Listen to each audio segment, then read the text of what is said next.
मुझे ये बताइए, हरियाणा के बाद कहा जा रहा है कि आपका कॉन्फिडेंस अलग लेवल का है। बीजेपी उम्मीद कर रही है महाराष्ट्र भी आ जाए पाले में, झारखंड भी, और ये उपचुनावों में तो योगी आदित्यनाथ पहले ही कह चुके हैं कि सारी की सारी सीटें हमारी।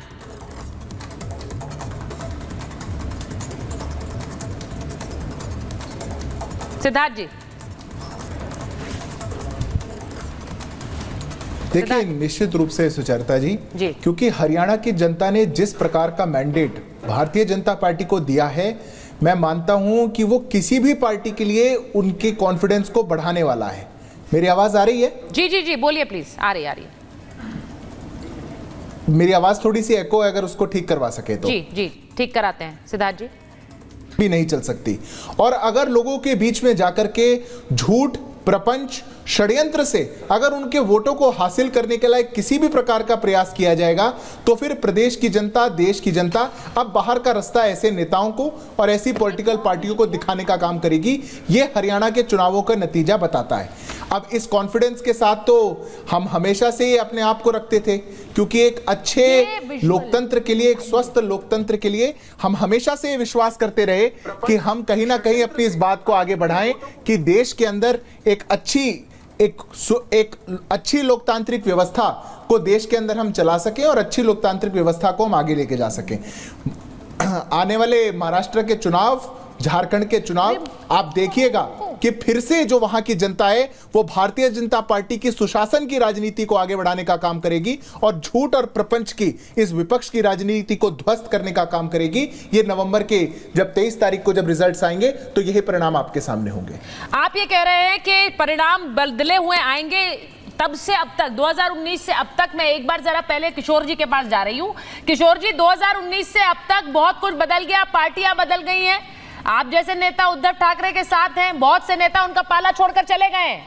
महाराष्ट्र में सियासत बदल गई। एकनाथ शिंदे कह रहे हैं हम रियल शिवसेना है। इस बार आपको लग रहा है 2024 में जो विधानसभा चुनाव होंगे वो रियल लिटमस टेस्ट होगा कि बाला साहेब ठाकरे की विरासत किसके साथ? बहुत अच्छी बात की सुचरिता कि ये बात तो तय हो जाएगी कि असली शिवसेना कौन है। जो लोगों ने पाला बदलकर दूसरी पार्टियां दूसरी ओर चले गए वो ठीक है, या उद्धव ठाकरे के विरासत में जो शिवसेना है वो ठीक है। और सिद्धार्थ तो इलेक्शन का भाषण ही देने लगे थे। आपको मालूम नहीं, महाराष्ट्र में जैसा हरियाणा में हुआ, लोकसभा के चुनाव में 5 सांसद आए थे और विधानसभा के चुनाव में उनके वैसे ही वोट 40% और 39% वोट आए बीजेपी को। महाराष्ट्र में भी कोई ज्यादा बदल होने वाला नहीं है। महाराष्ट्र में 180 सीटें यह महाविकास आघाड़ी की आई थी और करीबन 104-105 सीटें यह महायुति इतना ही रहेगा। और मुझे लगता है कि लोग विश्वासघात की राजनीति को अलाउ करते हैं, या लोग उद्धव ठाकरे की जो 2.5 साल की सरकार थी उस पर विश्वास रखते हैं। लेकिन हमने हरियाणा से बहुत कुछ सीख लिया सुचरिता जी। नेता लोग अपने चमचों को टिकट ना दे और कांग्रेस अपने अहंकार में ना रहे। विपक्ष की जो इंडिया अलायंस की जो अलग पार्टियां हैं उनको साथ लेके चले, ये बात तो हमने तय कर ली है और हमने सीख लिया है।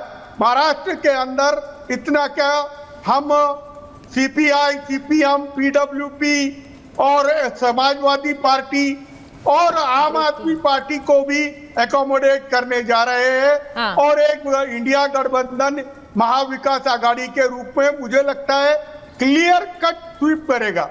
और जितना भी सिद्धार्थ जी आपने आरोप लगाए, जनता तय करेगी कि उद्धव ठाकरे से ही थे या बीजेपी का ये तंत्र, धन शक्ति का तंत्र ठीक था। अभी तो महाराष्ट्र में बीजेपी की किरकिरी बहुत हो रही है। एक तो शिवाजी का पुतला टूट गया और एक महाराष्ट्र में सर, महाराष्ट्र में जो तस्वीर आ रही है अभी ऐसा लग रहा है कोई नहीं जानता है। आनंद जी, मैं आपसे एक बार पूछ रही हूं, महाराष्ट्र में जिस तरह से पिछले 5 साल में 3 मुख्यमंत्री देख लिए हैं, अब जिस तरह से परिस्थितियां बदली हैं उनमें दिखाए देवेंद्र गए, फडणवीस को दिखाए गए। देखा, फिर उद्धव ठाकरे को देखा, फिर अब एकनाथ शिंदे हैं। अब इस बार जैसा मैंने कहा अभी कि ये एक रियल लिटमस टेस्ट है, क्योंकि वो वोट शेयर कहां जाएगा ये किसी को नहीं पता है। शरद पवार की पार्टी टूट गई, उद्धव ठाकरे की पार्टी टूट गई है, और इलेक्शन कमीशन ने सिंबल भी उन्हें दे दिया है। अब ऐसे में इसका फायदा होगा, नुकसान होगा, आपको क्या लग रहा है? ग्राउंड पर गणित क्या बैठा है इस वक्त? आनंद जी।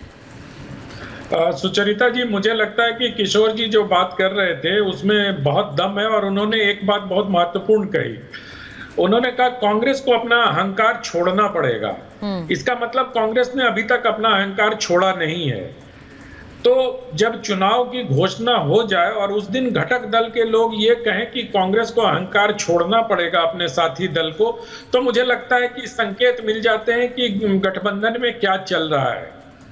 तो अभी किशोर तिवारी बहुत सधे हुए राजनेता हैं, पुराने स्वयंसेवक हैं, इसलिए इनको पता है कि कहाँ सच्चाई बोलनी है और कहाँ किस प्रकार से बोलना है। रही बात जो आपने प्रश्न पूछा कि ये भी फैसला हो जाए कि आदरणीय श्रद्धेय बाला साहब ठाकरे का विरासत किनके पास है, इसके साथ साथ ये भी फैसला हो जाएगा इस बार कि बाला साहब ठाकरे ने किस दल को अपना समर्थन दिया था और किस दल ने उनका साथ निभाया और उनके किस वारिस ने वो बाला साहब के समझौते को तोड़कर अलग गए।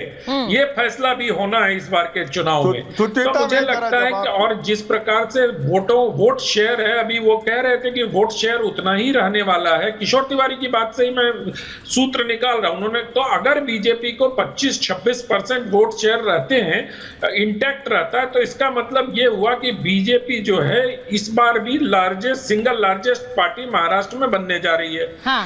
तो अभी जिस प्रकार से बीजेपी ने वहां पर मैदान मतलब ग्राउंड में काम किया है, मैं बात कर मुझे लगता है कि उद्धव ठाकरे जी के साथ संवेदनाएं अगर होती तो लोकसभा चुनाव में वो दिखाई देता।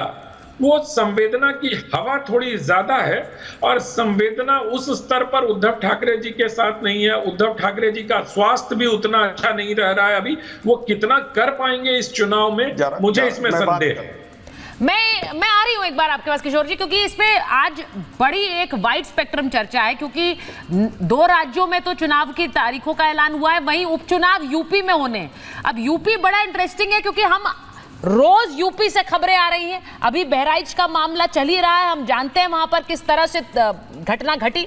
यूपी में वरुण जी, अगर आपके पास आऊं, और तारिक अहमद लारी हमारे साथ जुड़े हुए हैं। तारिक साहब, समाजवादी पार्टी ने 6 सीटों पर तो नामों के ऐलान कर दिए, वहां मिल्कीपुर की सीट पर उपचुनाव हो नहीं रहा अभी, तो यानी कि 3 सीटें बची, उनमें से 3 में आप कांग्रेस को कोई सीटें दे रहे हैं या उन पर भी समाजवादी पार्टी ही रहेगी? अभी इस पर कोई फैसला नहीं हुआ। फैसला होगा ये बहुत जल्द पता चल जाएगा कि समाजवादी कितने पे लड़ रही है और वो कितने पे लड़ रहे हैं जो बची हुई सीटें हैं। आप कह रहे हैं कि फैसला नहीं हुआ है, लेकिन ये क्या एक विमर्श है कि योगी आदित्यनाथ के सामने राहुल गांधी को आगे ना करके समाजवादी पार्टी अखिलेश यादव का ही चेहरा रखना चाहती है, क्योंकि वहां पर वो अपने लिए जीत का मार्जिन देखती है? देखिए, पहली बात तो ये है कि यूपी में राहुल गांधी फैक्टर तो है नहीं। यूपी में अखिलेश जी हैं, तो अखिलेश जी का ही चेहरा लेकर वहां पे लड़ाई की जाएगी। हाँ। अब अगर क्या नाम है, कर्नाटक में अखिलेश जी का चेहरा लेकर लड़ाई की जाएगी तो फिर काम नहीं चलेगा ना। वहां तो कांग्रेस है, तो कांग्रेस का फैक्टर रहेगा। तो जहां जो पार्टी मजबूत है और जिनको जो अलायंस है उसको ही फैक्टर लेकर चलेंगे, उसके नेतृत्व को ही आगे करके चुनाव लड़ना पड़ेगा, नहीं तो चुनाव कैसे लड़ा जाएगा।